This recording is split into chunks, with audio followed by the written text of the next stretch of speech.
You're lying in bed and you can't move. Your eyes are open. The room looks exactly the way you left it before you fell asleep.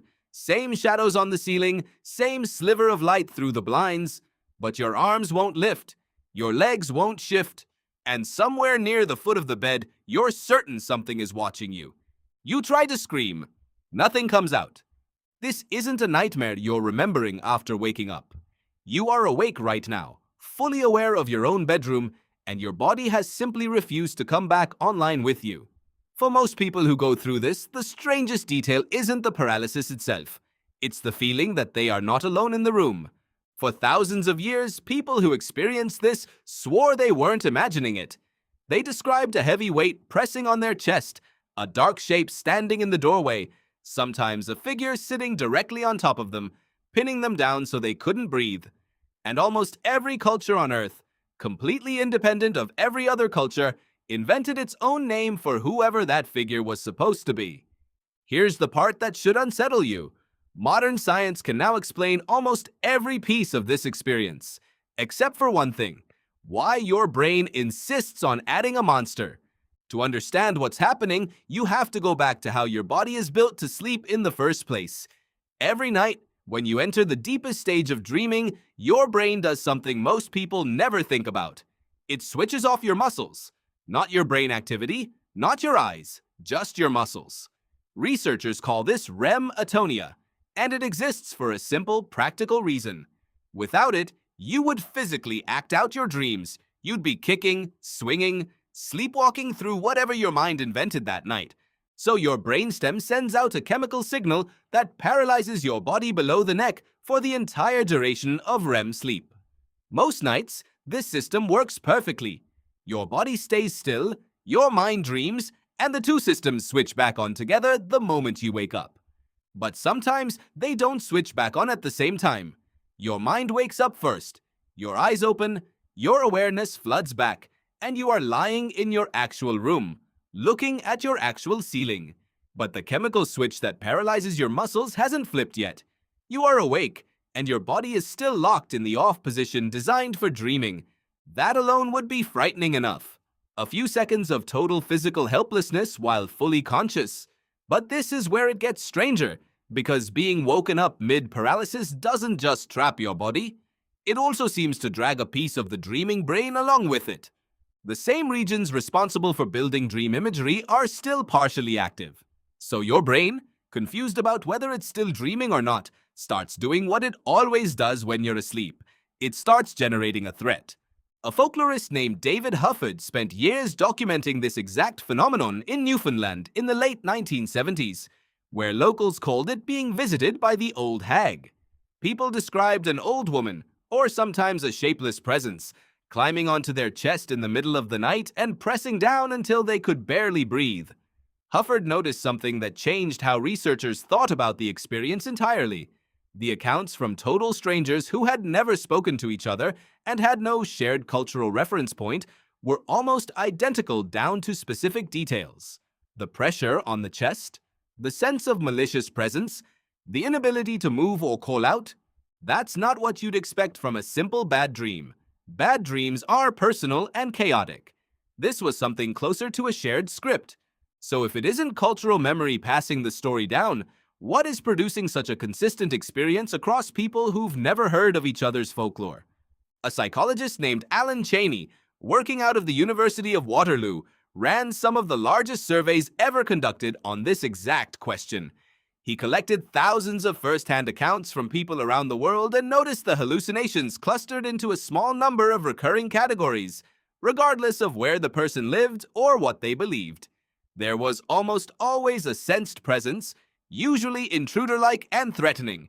There was often a feeling of pressure on the chest, sometimes severe enough that people described struggling to breathe, and there was frequently a floating or falling sensation, as if the body itself wasn't entirely anchored to the bed. Cheney's explanation was that the brain, mid-transition between sleep and waking, is misfiring two separate systems at once. One system monitors your environment for threats, even while you sleep, which is why a sleeping animal can still react to a snapped twig nearby. The other system generates the sensory hallucinations of dreaming. When you wake up paralyzed, Both systems stay switched on a few seconds too long. The threat detection system senses your own immobility and interprets it as danger. The dream generation system needs a source for that danger. So it builds one, a shape in the corner, a weight on your chest, a presence that wasn't there a moment ago, and that your own mind invented to explain a feeling your mind itself created. But that's not even the strangest part.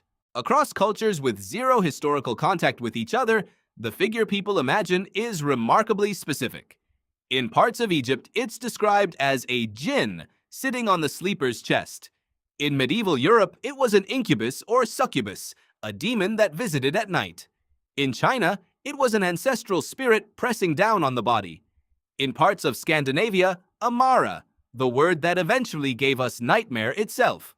Different religions, different belief systems, different centuries, and yet the core image, something heavy, something present, something sitting on you, shows up again and again. A more recent researcher, Baland Jalal, has studied this directly by comparing sleep paralysis experiences across Egypt, Italy, and Denmark, three cultures with very different spiritual traditions. He found that the supernatural interpretation wasn't just common, it actively made the episodes worse. In cultures where sleep paralysis is explained through spirits or demonic visitation, people reported significantly more fear, and the experience lasted longer compared to cultures where it's understood as a harmless neurological glitch. The belief itself was feeding the terror, which means the monster on your chest isn't just a hallucination your brain invents in the moment. The story you've been told about what it means is part of what makes it unbearable. So why does your brain reach for a malicious presence instead of something neutral, like a strange noise or a flickering light? Think about what your ancestors actually needed to survive a vulnerable, motionless few seconds in the dark. A body that briefly cannot move or defend itself is, evolutionarily speaking, exactly the kind of moment a predator would exploit. Some researchers studying the evolutionary roots of nighttime fear argue that a hypersensitive threat detection system, one that assumes the worst the instant you're physically defenseless, would have been useful for a species that spent its early history sleeping in open or semi-open shelters, surrounded by things that could genuinely kill it in the dark. A few false alarms a year is a small price to pay for not becoming someone else's meal the one time the threat was real. Your brain isn't malfunctioning when it does this. It's running an ancient survival script in a modern bedroom that no longer needs it, with no predators, no exposed shelter, nothing crouched in the dark except your own imagination. And here's the modern mirror in all of this. You probably don't sleep in a cave anymore, and you've likely never had to worry about a predator finding you defenseless in the night. But you've still felt that exact mechanism activate. Maybe not as sleep paralysis specifically, but as the racing heart you get jolting awake from a sound in an empty house, as the wave of dread that hits before you've even identified what scared you. As the part of your mind that decides something is wrong half a second before your conscious thoughts catch up and try to explain why. That system never got the memo that the world changed. It still assumes vulnerability means danger, and it still builds a story to match the feeling, whether or not anything is actually there. So the next time you wake up at 3 a.m. and your body won't move, and you swear something is in the room with you, you'll know what's actually happening. Two systems built for a world your body no longer lives in have briefly drifted out of sync. Your threat detector switched on early. Your dreaming mind handed it a face to put on the fear. You're lying in bed and you can't move. And for the first time, you understand exactly why.